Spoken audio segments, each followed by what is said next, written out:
rilisan single atau launching single baru, dan artisnya yang di launching adalah si ini si itu apa segala macam seperti itu. Tapi buat saya kali ini adalah spesial banget karena ada sesuatu yang ingin saya sampaikan, terutama sekali dengan berkaitan dengan si artisnya sendiri, yaitu Tami Aulia ini. Tami Aulia seorang YouTuber cover music, dan juga Dani Atmaja, dia masih aktif di band juga, dan dia juga sebagai penyanyi yang bisa menyanyikan segala macam jenis musik, segala macam jenis genre, dan dia bisa juga bisa menjadi cover musik juga. Nah, kenapa saya berbicara tentang cover? Jadi saya mau menceritakan sedikit keberadaan saya saat sekarang ini. Saya saat sekarang ini lagi ada di Bandung, sedang ada di Bandung, tepatnya di Hotel Crown Plaza Bandung. Di Bandung sini, saya itu bersama dengan teman-teman dari Kementerian Hukum dan HAM. Terus lalu ada teman-teman dari pencipta lagu, ada teman-teman dari pelaku industri musik, ada teman-teman dari produser, teman-teman dari label rekaman, terus lalu juga ada asosiasi dari teman-teman asosiasi, dari publisher, dan semua pelaku musik, pelaku industri musik yang ada di Indonesia. Kita bersama-sama di sini sedang menyiapkan sebuah rancangan peraturan pemerintah yang nantinya akan dipergunakan untuk mengatur tata kelola digital licensing yang ada di Indonesia. Jadi begini, teman-teman, karena begitu cepatnya perkembangan teknologi, karena begitu cepatnya teknologi ini mempengaruhi hajat hidup orang banyak, sehingga salah satunya adalah di industri musik. Industri musik ini punya perkembangan yang sangat-sangat luar biasa sekali dengan beralihnya distribusi musik. Dari dulu kita tahu ada CD, ada kaset, ada piringan hitam dan sebagainya, tapi kemudian di era-era tahun 2000-an sampai ke sini itu berubah menjadi digital music distribution. Nah, digital music distribution ini semakin lama semakin berkembang. Kalau dulu kita hanya tahu tentang full track download, selalu ada tahu dengan ringback tone, tapi sekarang ini sudah berkembang lagi sedemikian rupa, seperti ada streaming, ada streaming service, terus ada video upload dan segala macam, banyak banget. Yang ada platform-platform di Indonesia ini kebanyakan adalah platform-platform dari luar negeri, seperti sebut ada YouTube, terus lalu untuk platform DSP, platform digital music distribution, ada Spotify, ada Joox, dan banyak lagi yang lain. Nah, dengan adanya perkembangan teknologi tersebut sehingga akan memudahkan si artis atau seniman, pemusik untuk bisa menampilkan karyanya, termasuk mereka menampilkan karyanya di YouTube atau di tempat streaming yang lain. Nah, salah satunya adalah Tami Aulia ini. Tami Aulia ini adalah salah seorang cover lagu-lagu yang diupload atau ditampilkan di YouTube melalui channelnya sendiri, karena suaranya sangat luar biasa, menarik dan segala macam, sehingga akhirnya viewersnya banyak, viewersnya sampai jutaan, subscribernya juga jutaan, dan akhirnya dia mendapat tempat yang di hati para pendengarnya, para fansnya, para penggemarnya. Nah, di satu sisi dengan perkembangan teknologi semacam ini juga ada hal lain yang juga harus kita perhatikan, yaitu mengenai masalah karya cipta atau mengenai masalah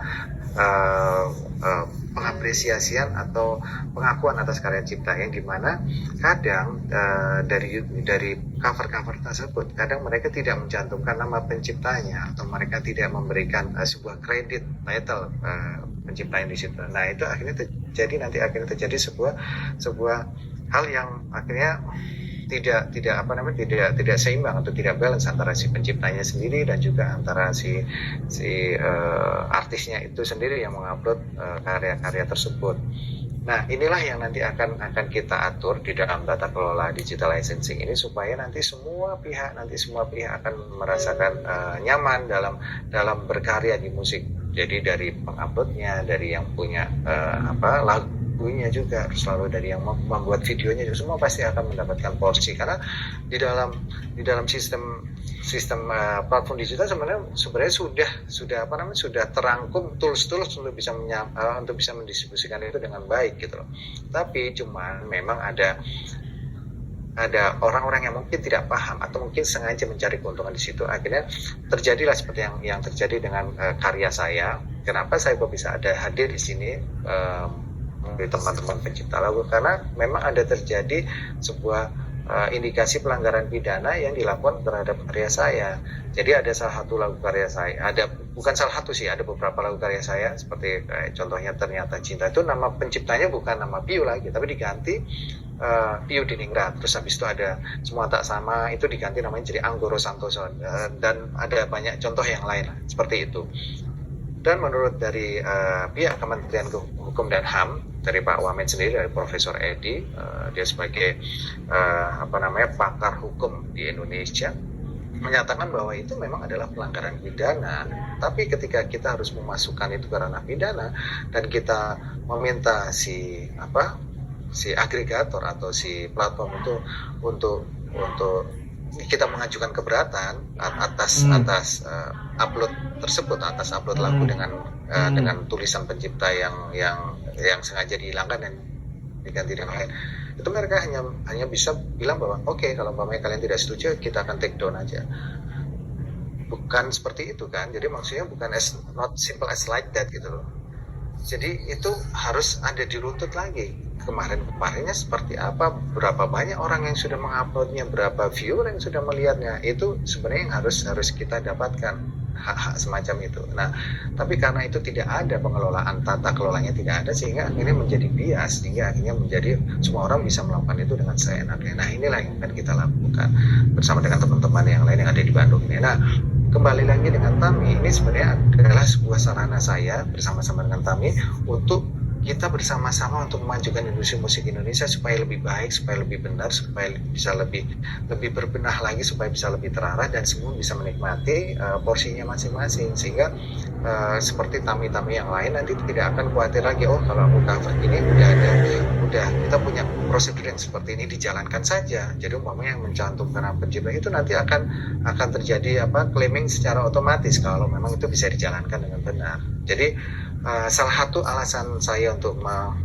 memproduce Tami adalah untuk memberikan sebuah edukasi juga, untuk memberikan sebuah pemahaman bahwa inilah yang saya lakukan. Saya sebagai pencipta lagu yang mungkin yang terzolimi atau mungkin yang dirampas hak-haknya, tapi saya bisa melakukan itu untuk bisa membuat sebuah karya yang lain. Tapi saya tidak melakukan hal-hal yang prejudis atau hal yang lebih kontraproduktif. Tapi lebih baik saya produktif aja. Saya mengajak Tami untuk bekerja sama. Oke, kita buat single baru dengan karya yang baru dengan seperti ini, dan supaya Tami juga akan punya sebuah upgrading ininya dia dari hanya cuma mengcover lagu-lagu saja, tapi sekarang dia sudah bisa mendapatkan tempat di hati penggemarnya juga. Jadi itu harapan saya. Makanya buat teman-teman, semua teman-teman media, mudah-mudahan ini bisa di highlight ya, bahwa inilah yang sebenarnya yang akan saya lakukan untuk membawa industri musik ini bisa lebih berkembang lagi, buat terutama buat pencipta. Mungkin banyak sekali teman-teman saya pencipta yang lain yang tidak paham mengenai hal ini, dan mereka juga tidak tahu harus bagaimana untuk melakukan ini. Tapi dengan adanya launching single Aku Yang Terbuang ini, nantinya supaya si para pencipta lagu atau si para pemilik lagu tidak akan menjadi yang terbuang, tapi akan menjadi sesuatu yang bermanfaat buat banyak orang. Oke, mungkin dari saya seperti itu. Dari saya sementara itu dulu, mungkin nanti akan kita bisa lanjutkan lagi.